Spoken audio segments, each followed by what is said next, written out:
This video is around the Sudelak EzeeDROPPER DP cement head. In the vise at the moment is the loading tube that you would preload a wiper dart or foam wiper ball in before you place it inside the EzeeDROPPER head. This device that I'm about to demonstrate is our dart pusher, which is going to latch onto the top of the loading tube and allow us to insert a 5" by 6 5/8 drill pipe wiper dart into that tube, so it's preloaded, ready to go. So the device is picked up and laid into the top of the loading tube. A drill pipe wiper dart is placed partly inside the tube. We're using ear wrench to get the bolt down a little bit further.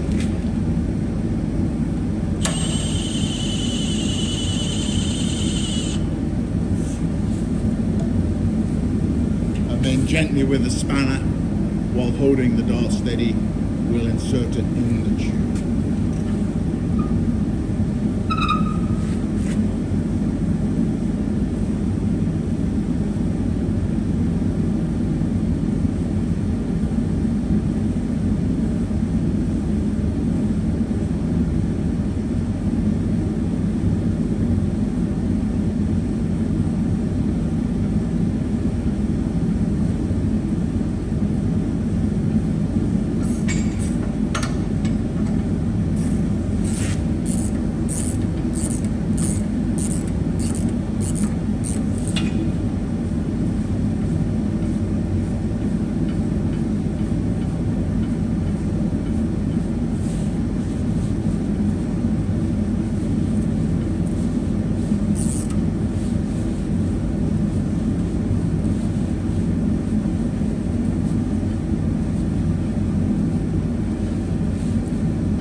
Whilst that has taken 2 or 3 minutes to do, as you can see, it was easy, didn't damage the dart, and now that 6 5/8 by 5" drill pipe wiper dart is safely inside the loading tube, and at the right moment that loading tube will be placed inside the EzeeDROPPER DP cement head to launch it.